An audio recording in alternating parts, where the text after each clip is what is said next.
Hey there, I am back and I am here with Benro today. And Benro sent me 4 products to take a look at, so I'm going to cover all of them in the same video.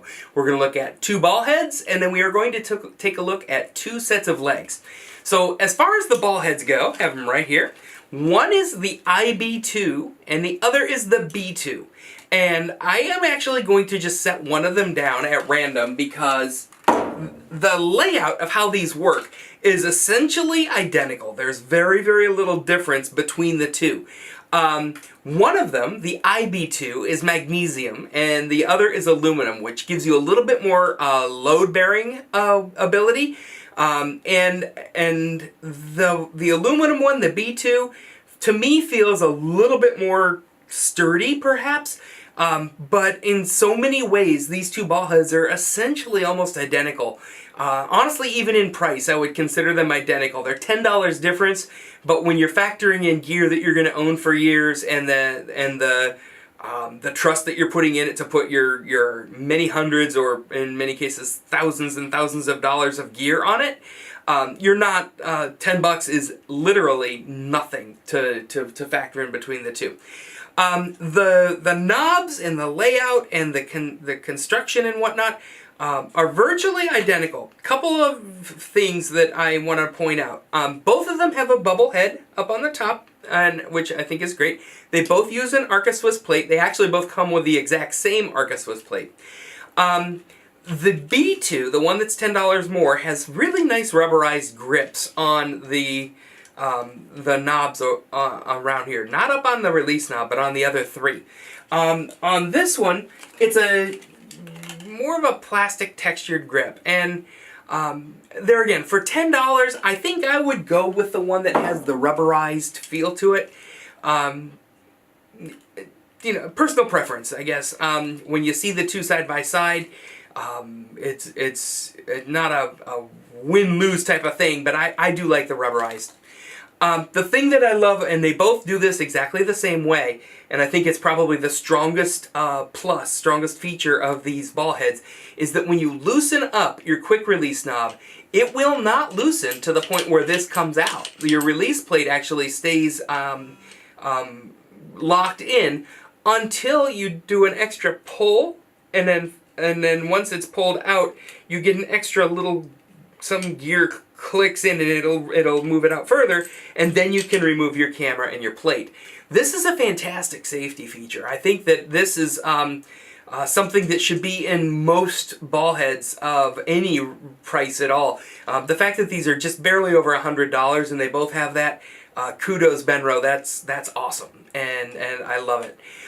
You have a separate drag control on both of them, and then so you can actually control how much tension is on the ball. I think I have it tightened down. I do.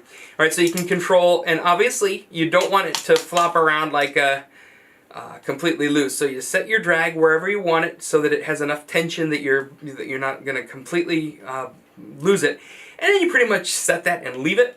And then you have a nice sturdy big knob to do your main job of cranking down that ball. Both of them have a pan lock on them.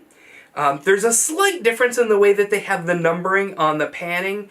This one has a little tiny cutaway, and you can just see the little tiny snippet that's going to be facing you as you're shooting.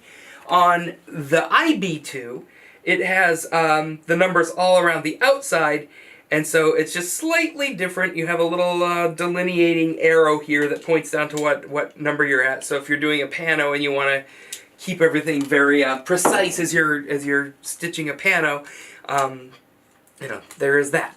Alright, so those are the ball heads, $120 and $130 respectively. For the IB2, the less expensive one, the magnesium one, it weighs 0.9 pounds, and it is just under 4 inches tall, 3.9, and it will hold a 22-pound load, 22.6 I think I saw. And I think I already mentioned Arca-Swiss plates on both. The other one, the B2, the aluminum one, is $130, $10 more. Design is virtually identical with the addition of the rubberized grips, and the weight bearing, the load capacity, jumps up to 35 pounds instead of 22. I'm not convinced that many of us are using camera rigs that are between 22 and 35 pounds. I think that it's pretty, a lot of these ball heads get way beyond what we actually need to hold a camera on. But at the same time, if you know you're using a ball head that has an extra 13 pounds of capacity, you know, maybe there's a little bit more peace of mind there, perhaps a little bit. So, either one of those ball heads at that price range, I think, are a fantastic option. The next piece of equipment that I want to show you is a set of legs. It's an aluminum set. This is called the FGP28A. This is a $200 set of legs. They use a twist lock mechanism for their legs, and they're rubberized again, very easy to grip, very sturdy and strong. It's a 4-section leg. And then there is a center column. And this center column is probably one of the most notable features about this tripod. It actually, when you loosen it up and you raise it, I'm missing a knob somewhere here. There we go. When you loosen it up, you bring it up almost all the way, you have to pop it back out a little extra notch, and then it actually becomes tiltable. And so you can tilt on any axis all the way over to where it's actually aimed almost, or more than straight back down to the ground. So you have a tremendous flexibility there. If you do copy work or if you're doing macro work, this could be a very useful feature for a lot of photographers. So that is probably the most, I would say, outstanding or unusual feature to this. The construction, they're aluminum legs. One of the legs removes and operates as a monopod, and it is delineated by the little blue line on here, but it's also the one with a rubberized grip on the leg. The maximum load on this set of legs is just over 30 pounds. The height with the center column down in the legs at maximum is just over 53.3 inches. And then when you raise the center column all the way up, it'll jump you up to 65.2 inches. So the center column, even though it does the opposable thing, you can actually also take out the bottom stopper, flip it around, and insert it in upside down. I checked that out a little bit earlier. It worked fine. So if you're going to be set up to do macro facing straight down at a flower or something, you can do that instead of using the flip. I think that would actually give you an additional amount of stability, because the fact that you are exactly centered over the weight bearing of the tripod versus off to the side, you're going to be just more on axis than off. I would be personally inclined to do it that way versus using the tilt. But yeah, this is it. Weight of this is 4.2 pounds. And the one thing that I love about both of these sets of Benro legs is that they come with spikes. They come with rubber feet on them. But then in the bag that comes along with the tripod, you have a set of spikes, and that comes with both of these. So the next set of legs that I want to show you is the TAD27C. And this is an 8-time carbon fiber leg. And as you can see, this actually has a flip lock mechanism instead of twist. But it's just super easy, a 3-section leg, boom, boom, you're done. So this kind of harkens more toward the landscape, like, you know, some of the big heavy beastie ones that you get, or not heavy, but big beefy carbon fiber tripods. The center column on this one is not opposable like the other. It's just literally a straight up and down center column. The one thing that I would like to see, and I do not believe that this does, is to give you an option to mount the center, the plate right onto the legs. This harkens a lot to those big landscape photography legs. And I think that would be a feature that probably would not cost very much to do. Just kind of thread this in, make it so that it would thread into your legs, and you have an option of removing that center column. That would also let the legs get much, much lower to the ground. The specs on this right now is that it will get down to within about 15 inches of the ground. I think if you made that one little design adjustment, you could probably get this down to where it would be maybe like a 5-7 inch off of the ground type of tripod. So if Benro, if you're listening, maybe think about tweaking that a little bit. The leg mechanism on both of these tripods operates the same way. Let me shorten this leg so I don't poke anybody's eyes out. Alright, so you basically have a little trip switch here, and once it's on the up position, you can move it to your different levels, and then it will lock in at that angle or this angle. So here's the angle I'm talking about. If this center column didn't exist, you'd be able to get this puppy right down to the ground.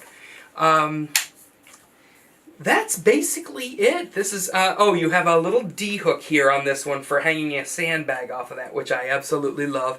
It's also reversible. You can take the center column out and turn it around and mount it upside down. I checked that out a little bit ago too.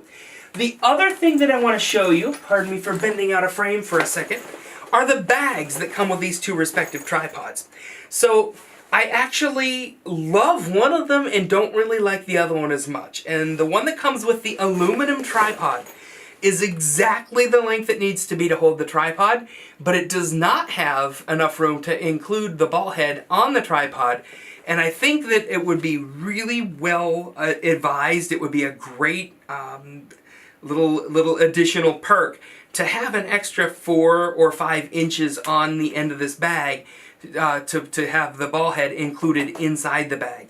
Now this one, the one that comes with the carbon fiber legs, does exactly that. This will it will fit the ball head and the legs completely connected, no problem at all.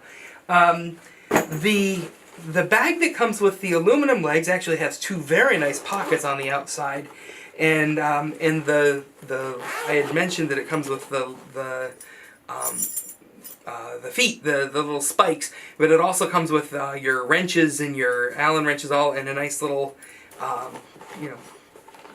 bag so that you don't lose them all. So yeah, I think it's a tiny little picky thing, but I'm sure that this bag isn't costing them $100 to put in the package, but to extend it out long enough to put your ball head on the tripod and in the bag would be a big perk. And there's another little, if you're listening, thing.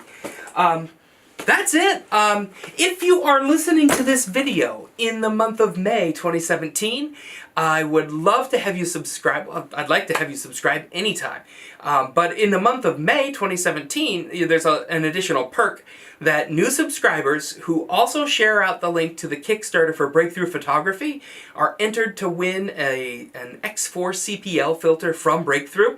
And that is an amazing polarizing filter, and I will, in the description below, I'll have a link to that Kickstarter. And then once you are subscribed and you've shared that out, that's all you need to do, you're entered. If you have any of these products and you have some knowledge of using them over the months, weeks, years, and you want to offer some thoughts, I would absolutely love to have those in the comments below. And if I've missed discussing a feature or haven't pointed out something that you'd like to know about them, also please put that in here. I'll be keeping a real close eye on the comments. I'll get answers for you if I don't know them myself. I know the folks over at Benro, and I can find out an answer to this or any other equipment as far as that goes. So great. I hope you have a fantastic day, and thank you for watching.